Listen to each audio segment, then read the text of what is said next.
मेरा नाम आसिफ करीम है और ये जो कहानी है ये अब से तकरीबन 62 या 63 साल पुरानी कहानी है। मुझे अच्छी तरह याद है कि उस दौर में मेरी उम्र 17 या 18 साल थी और मैं मणिपुर में रहा करता था। अब हमारी क्योंकि एक बिरादरी थी, यानी एक ख़ास कम्युनिटी थी, तो हमारे जितने भी जानने वाले थे, चचा, मामू, फूफो, वो सारे के सारे करीब करीब घरों में रहा करते थे। अब इससे एडवांटेज ये था कि एक दूसरे के घरों में आना जाना था, एक दूसरे का ख्याल रखा जाता था और अल्लाह ना करे कोई इमरजेंसी हो तो एक दूसरे के काम आ सकते थे। अक्सर ऐसा होता कि रात के औकात में हमारे जितने भी बुजुर्ग थे वो गली के कोने पे यानी चबूतरे पे बैठ के बातें किया करते थे। तो जब बातें छिड़ती थीं तो पुराने किस्से और पुरानी कहानियाँ डिस्कस की जाती थीं और हर कोई कोशिश करता था कि कोई ना कोई इस तरह की कहानी सुनाए जो कि ना सिर्फ बहुत खौफनाक हो बल्कि उससे कुछ ना कुछ अच्छी बात या नसीहत हम सबको मिल सके। तो इसी तरह एक दफ़ा ऐसा हुआ कि जो हमारे चचा थे, इत्तेफाक से उनका वहाँ पे आना हुआ और ख़ानदान के जितने भी बुज़ुर्ग थे वो उनसे पहले ही वहाँ पे मौजूद थे। अब जब हमारे चचा वहाँ पे आए तो वहाँ पे आने के बाद आज इनका जो मूड था थोड़ा सा डिफरेंट लग रहा था और उनकी शक्ल को देख के लग रहा था जैसे किसी बड़ी परेशानी का शिकार हो चुके हैं। खैर, जब उन बुजुर्गों ने, ये जो भी वहाँ पे लोग मौजूद थे, उन सब ने चचा से पूछना शुरू किया कि बिलाखिर क्या वजह है कि आप इतने ज़्यादा परेशान लग रहे हैं। तो चचा का कहना था कि कुछ वजूहत इस तरह की हैं कि जिसकी वजह से मैं बहुत ज़्यादा परेशान हूँ, जिनमें सबसे बड़ी वजह यह है कि जो मेरी बेटी, जो महज 15 या 16 साल की है, उसने कुछ अजीब तरीके का बिहेव करना शुरू कर दिया है। पहले आमतौर पे वो बड़ी सादा सी थी, अपने काम से काम रखती थी, किसी के मामलात में इंटरफेयर करना या किसी की ज़िंदगी में मुदाखलत करना उसे पसंद नहीं था। आमतौर पे जब हम उसे कहते कि तैयार हो जाओ या साफ सुथरी रहो तो वो बहुत ज़्यादा सादा रहा करती थी। लेकिन पिछले 15 या 20 दिनों से हम लोग नोट कर रहे हैं कि वो कुछ ज़्यादा ही तैयार होने लगी है, बहुत ज़्यादा परफ्यूम का इस्तेमाल किया करती है और ख़ास तौर पे जैसे ही मगरिब का टाइम शुरू होने वाला होता है तो वो तैयार होके छत की तरफ जाना शुरू कर देती है। जब हम उसको रोकने की कोशिश करते हैं या उसको मना करते हैं तो बाकायदा अपने बाल नोचना शुरू कर देती है। कुछ अजीब सी हरकतें जो उसने करना शुरू कर दी हैं, जैसे कि पहले जब भी हम लोग खाना वगैरह बनाते थे तो आमतौर पे सब्जियां ज़्यादा खाते थे और गोश्त को इतनी ज़्यादा तरजीह नहीं देते थे। लेकिन पिछले 15 या 20 दिनों से मेरी बेटी रोज़ाना मुतालबा करती है कि उसको गोश्त खाना है और गोश्त खाने के बाद लाजमी तौर पे उसको मीठा चाहिए होता है। हालांकि इससे पहले मेरी बेटी मीठा खाने से परहेज़ किया करती थी। समझ नहीं आ रहा कि उसके साथ क्या हुआ है, एकदम से वो इतनी तब्दील क्यों हो चुकी है। अब जैसे ही चचा ने इस तरह की बातचीत की तो जितने भी बुजुर्ग बैठे हुए थे उन्होंने कहा कि तुम्हारा वहम होगा, ऐसा कैसे हो सकता है। अब क्योंकि वो जो बच्ची है वो बड़ी हो रही है तो इसलिए हो सकता है कि वो बार बार तैयार रहना चाहती हो और खाने पे तवज्जो देना चाहती हो, या फिर हो सकता है कि वो किसी को पसंद करती हो और तुम्हें नहीं बता रही हो। खैर, सब ने अपने अपने तौर पे मुख्तलिफ राय दी और ये राय और बातें सुनने के बाद जितने भी लोग थे सब अपने अपने घरों की तरफ रवाना हो गए। इत्तेफाक की बात यह है कि मेरा अगले दिन अपने चचा के घर जाना हुआ और ना सिर्फ जाना हुआ बल्कि बातों बातों में मुझे पता ही नहीं चला कि इस कदर देर हो गई कि रात के तकरीबन 8 या 9 बजे का टाइम हो गया। अजीब बात यह थी कि जब मैं अपने चचा के घर में मौजूद था तो मेरी वही कज़न, जिस कज़न के बारे में मेरे चचा बता रहे थे, वो बज़ाहिर नॉर्मल थी और वैसे ही बिहेव कर रही थी जैसे कि इससे पहले बिहेव किया करती थी। अभी जबकि सब कुछ नॉर्मल था और बज़ाहिर सही लग रहा था कि देखते ही देखते एकदम से मेरी कज़न ने चीखना शुरू कर दिया। ऐसा लग रहा था जैसे वो बच्चों की तरह चीख रही है और मुसलसल अपने बालों को नोचने की कोशिश करने लगी। अब जो हमारे चचा थे या उनके जो बच्चे थे वो उसको संभालने की कोशिश कर रहे थे और उनकी पूरी कोशिश थी कि मेरे सामने इस तरह की बात हरगिज़ पेश ना आए।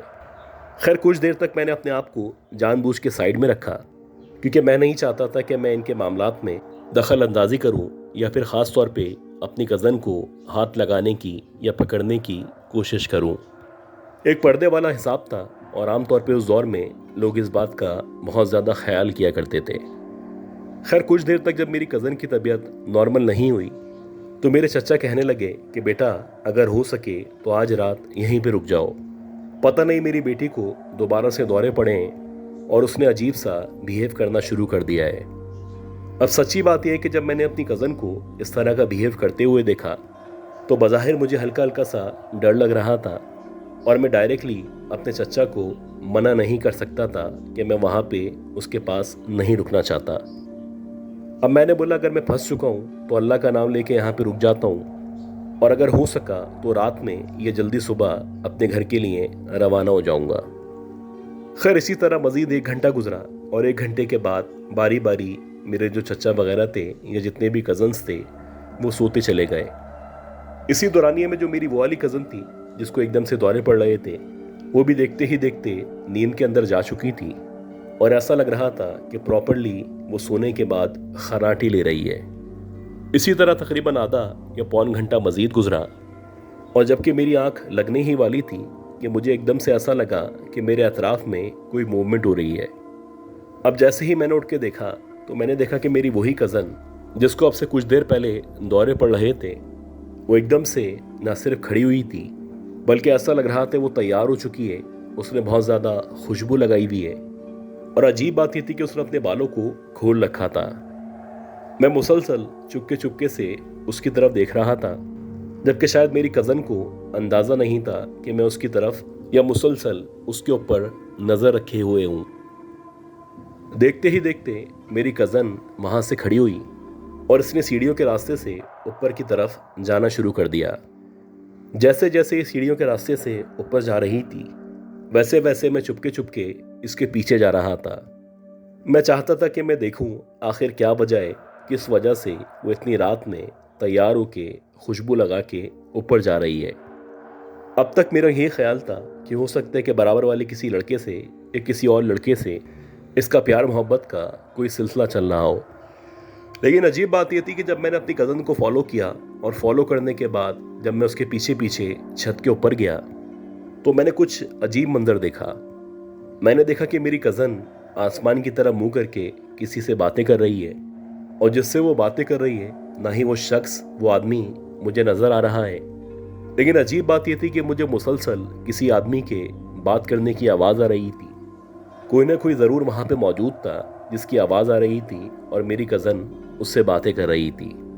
लेकिन ना ही मैं उसको देख पा रहा था ना ही वो मुझे नज़र आ रहा था। तकरीबन 5 या 6 मिनट तक मुसलसल वो आसमान की तरफ देखती रही और फिर उसके बाद एकदम से उसने बराह रास्त मेरी तरफ देखा। हालांकि मैं अपने तौर पे सीढ़ियों के पीछे छुपा हुआ था और मेरी कोशिश थी कि किसी भी तरह अपनी कज़न को नज़र ना आऊं।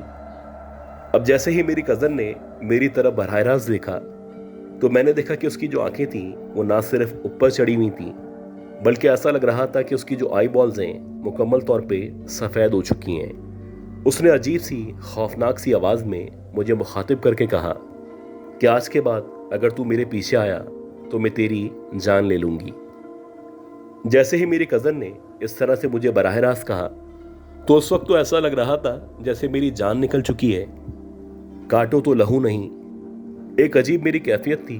मेरे पसीने छूट रहे थे और अल्लाह जानता है कि जैसे तैसे हिम्मत करके जब मैं नीचे आया तो बड़ी मुश्किल से मैंने रात गुजारी। खैर उसके बाद जब मैं अगली सुबह अपने घर गया तो उसके बाद से मैंने तौबा कर ली थी कि किसी भी सूरत अपनी कज़न के पास या अपने चचा के घर में नहीं जाना है।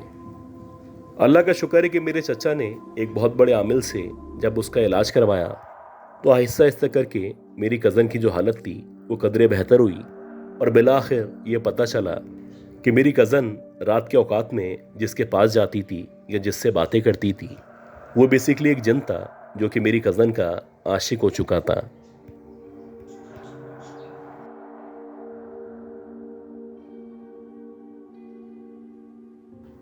कहा जाता है कि गए वक्तों में इंडिया में एक जगह है जिसे शांति नगर कहा जाता है। शांति नगर से तकरीबन 20-25 किलोमीटर के फासले पे एक ऐसी जगह पे जहाँ पे आबादी मौजूद नहीं थी एक बहुत बड़ा सा रेलवे स्टेशन हुआ करता था। कुछ नामालूम वजूहात की बिना पे चलते चलते एकदम से उस रेलवे स्टेशन को बंद कर दिया गया था। और जब उस रेलवे स्टेशन को बंद किया गया था तो उसके बाद से वो मुकम्मल तौर पे खाली हालत में वैसे ही मौजूद था। ये भी कहा जाता है कि जैसे जैसे मज़ीद टाइम गुजरा तो वहाँ की जो भी लोकल गवर्नमेंट थी या जो भी गवर्नमेंट थी, उन्होंने उस रेलवे स्टेशन की जगह एक और रेलवे स्टेशन तामीर करवाया था। ये जो नया रेलवे स्टेशन तामीर किया गया था, ये उस पुराने रेलवे स्टेशन से बहुत ज़्यादा बेहतर था। यहाँ पे बहुत ज़्यादा सहूलियात मौजूद थीं और अच्छी बात ये थी कि जो नया रेलवे स्टेशन था ये विद इन सिटी या बिल्कुल करीब ही मौजूद था। जैसे जैसे टाइम गुजर रहा था तो वो जो अबंडन रेलवे स्टेशन था वहाँ पे लोगों ने आना जाना छोड़ दिया था और एक वक्त ऐसा आया था कि वो मुकम्मल तौर पे वीराने में डूब चुका था। ना ही वहाँ पे लोग मौजूद हुआ करते थे, ना ही किसी भी किस्म की आबादी थी और ना ही आम तौर पे गवर्नमेंट के जो एम्प्लॉइज़ थे यानी जो रेलवे स्टेशन वगैरह के लोग हुआ करते थे वो वहाँ पे विज़िट किया करते थे। जैसे जैसे टाइम गुजर रहा था वैसे वैसे उस स्टेशन के बारे में बहुत सारी बातें मशहूर होना शुरू हो चुकी थी। कुछ लोगों का कहना था कि रात के औकात में वहाँ से किसी औरत के चीखने की आवाज़ें आया करती हैं, जबकि कुछ लोगों का कहना था कि रात के औकात में वहाँ पे एक औरत वॉक किया करती है। हालांकि ये जो रेलवे स्टेशन था ये मुकम्मल तौर पे वीरान था, वहाँ पे ना लाइट्स मौजूद थी और ना ही वहाँ पे जाने के लिए ट्रांसपोर्टेशन अवेलेबल हुआ करती थी। लेकिन अजीब बात ये थी कि वो जो औरत वहाँ पे नज़र आया करती थी उसके बारे में किसी को कुछ भी मालूम नहीं था कि बिलाखिर वो कौन औरत है और वहाँ पे वो क्या किया करती है। और जैसे जैसे टाइम गुजर रहा था वैसे वैसे इस तरह के वाक़यात में या इस तरह की बातों में शिद्दत आती चली जा रही थी। इसी तरह एक दफ़ा ऐसा हुआ कि शांति नगर का एक नौजवान था, उसको इत्तफाक से किसी काम के सिलसिले में दूसरे शहर जाना पड़ा और जब वो दूसरे शहर से रात के औकात में यानी कि 9-10 बजे के करीब वापस आ रहा था तो देखते ही देखते एकदम से तेज़ बारिश शुरू हो गई। और जब बारिश शुरू हुई तो बारिश शुरू होने के कुछ देर के अंदर अंदर जो भी छोटी मोटी ट्रांसपोर्ट अवेलेबल थी वो सारे के सारे भी अपने घरों की तरफ भाग चुके थे। यानी कि रास्ते में ना ही किसी भी किस्म के ट्रांसपोर्टेशन का इंतज़ाम था और ना ही लग रहा था कि जैसे कोई ट्रांसपोर्ट मिलने वाली है। खैर, इसका जो शहर था या जिस जगह पे यह रहा करता था वो तकरीबन 7 किलोमीटर के फासले पे था और उसको शांति नगर या अपने शहर जाने के लिए किसी भी सूरत उस जगह से गुजरना था जहाँ पे वो अबंडन रेलवे स्टेशन मौजूद था। वैसे तो बुनियादी तौर पे ये जो लड़का था इसके बारे में कहा जाता था कि ये बहुत कमज़ोर आदमी है और आमतौर पे जन्नात या भूतों से बहुत ज़्यादा डरा करता है। अब इसके पास कोई भी ऑप्शन मौजूद नहीं था, बस एक ही ऑप्शन था कि किसी भी तरह इस रास्ते को क्रॉस करे और यहाँ से गुजरने के बाद खैरियत से अपने घर पहुँच जाए। ये जैसे जैसे आगे बढ़ रहा था यानी जैसे जैसे वो अबंडन रेलवे स्टेशन इसके सामने आ रहा था तो इसके पसीने छूटना शुरू हो चुके थे। हालांकि हल्की हल्की बारिश हो रही थी और उसके बावजूद भी उसका जो बीपी था वो डाउन होना शुरू हो चुका था। एक अनजाना सा खौफ था, एक अजीब सी कैफियत थी और इसको लग रहा था कि इसका यहाँ से खैरियत से गुजरना तकरीबन नामुमकिन है। अब जैसे ही ये उस रेलवे स्टेशन के सामने से गुजर रहा था तो उसको ऐसा लगा जैसे वहाँ से किसी के रोने की आवाज़ें आना शुरू हुई हैं। हालांकि हल्की हल्की सी बारिश हो रही थी लेकिन उसके बावजूद भी ये जो आवाज़ें थीं वाज़े सुनाई दे रही थीं और बज़ाहिर ऐसा लग रहा था जैसे कोई औरत है जो बहुत बुरी तरह करा रही है या फिर रो रही है। इसकी पूरी कोशिश थी किसी भी तरह इस जगह को जल्द से जल्द क्रॉस करे और यहाँ से क्रॉस करने के बाद अपने घर की तरफ खैरियत से पहुँच सके। इसने अपने तौर पे उन आवाज़ों को नज़रअंदाज किया और मुसलसल अपने घर की तरफ बढ़ता चला गया। इसी तरह तकरीबन 1, 2 और फिर 3 मिनट गुजर गए और 3 मिनट के बाद इसको ऐसा लगने लगा कि बाकायदा किसी ने इसका नाम लेके इसको पुकारा है और जिसने भी इसको इसका नाम लेके पुकारा है बज़ाहिर ऐसा लग रहा है जैसे वो इसको जाना करती है और शायद उस औरत की जो आवाज़ है बड़ी जानी पहचानी आवाज़ है। पहले तो ये इस आवाज़ को नज़रअंदाज कर रहा था और मुसलसल आगे बढ़ रहा था, लेकिन जैसे ही इस औरत ने एक के बाद दूसरी और दूसरी के बाद तीसरी दफ़ा इसका नाम लेके इसको पुकारा तो बिलाखिर इसने पलट के देखा यह बताते कि जैसे ही मैं पलटा और पलटने के बाद मैंने उस औरत की तरफ देखा तो मैंने देखा कि एक औरत जिसने बज़ाहिर बहुत पुरानी सी साड़ी पहन रखी है और उसके हाथ में एक झाड़ू नुमा चीज़ मौजूद है। कुछ अजीब से बिखरे बिखरे से उसके बाल हैं और ऐसा लग रहा है जैसे वो बड़ी पुरुमीद होके इस लड़के को पुकार रही है और वाकई में इस औरत को उसकी मदद की ज़रूरत है। खैर एकदम से इसने उस औरत से पूछा कि अम्मा खैरियत तो है, आप मुझे कैसे जानती हैं और भला आपको मेरा नाम कैसे पता है। तो बजाय इसके वो औरत इसके सवाल का जवाब देती, वो कहने लगी कि ये जो पीछे रेलवे स्टेशन मौजूद है इसका जो वेटिंग एरिया है यानी जहाँ पे बेंचेस मौजूद हैं वहाँ पे मेरा बेटा पड़ा हुआ है, उसकी तबीयत बहुत ज़्यादा ख़राब है, अगर हो सके तो मेरे साथ उसके पास चलो, उसको बुखार हुआ है। अगर तुम मेरी मदद करोगे तो तुम्हारी मदद के ज़रिए मैं अपने बेटे को शहर ले जा सकती हूँ और वहाँ ले जाके डॉक्टरों को दिखा सकती हूँ। एक अजीब कन्फ्यूजन थी, समझ नहीं आ रहा था ये जो औरत बोल रही है ये सच है क्या, वाकई में इस औरत को और इसके बच्चे को इसकी मदद की ज़रूरत है, या फिर कहीं ऐसा तो नहीं कोई साजिश हो, कोई चोर डकैत वगैरह इसके पीछे मौजूद हो। ये लड़का बताता है कि जैसे ही मैंने उस औरत की इस बात को सुना तो मैंने सोचा कि क्यों ना इसकी मदद की जाए। मैंने कहा कि चलें अम्मा, आप आगे आगे चलें, मैं आपके पीछे पीछे आता हूँ और मुझे दिखाएं कि आपका बेटा कहाँ पे मौजूद है और किस हालत में है। अब जैसे ही इसने उस औरत के साथ जाने की हामी भरी तो एकदम से वो औरत मुड़ी और मुड़ने के बाद उसने स्टेशन की तरफ चलना शुरू कर दिया। जैसे जैसे वो औरत स्टेशन की तरफ बढ़ रही थी वैसे वैसे इसको मुसलसल पायल या घुंघरू की आवाज़ सुनाई दे रही थी। अजीब बात यह थी कि उस औरत ने जिस तरह की साड़ी या कपड़े पहन रखे थे तो उस औरत के जो पाँव थे या नीचे का जो हिस्सा था वो मुकम्मल तौर पे ढपा हुआ था और ना ही उसके पैर नज़र आ रहे थे और ना ही ये पता चल रहा था कि ये जो पायल या घुंघरू की आवाज़ आ रही है वो इसके पाँव से आ रही है या फिर कहीं और से आ रही है।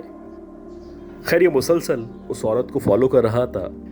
इसी दौरानिए में एकदम से तेज़ हवा का झोंका आया और जैसे ही एकदम से तेज़ हवा चलना शुरू हुई तो उस औरत के जो कपड़े थे, ये जो भी साड़ी थी, वो हवा में उड़ने लगी। इसी दौरानिए में ये बताते हैं कि जब मेरी नज़र उस औरत के पैरों पे पड़ी तो उस औरत के जो पैर थे कुछ अजीब तरीके से टेढ़े थे। ऐसा लग रहा था उसके पैरों में 3 उंगलियां मौजूद हैं जो आगे के बजाय पीछे की तरफ हैं, जबकि उस औरत की जो एड़ियां थीं वो आगे की तरफ मौजूद थीं। अब जैसे ही इसने इतने खौफनाक मंजर को देखा तो पहले तो इसकी समझ नहीं आया कि इसके सामने क्या हो रहा है और ये जो औरत है बिलाखिर कौन है।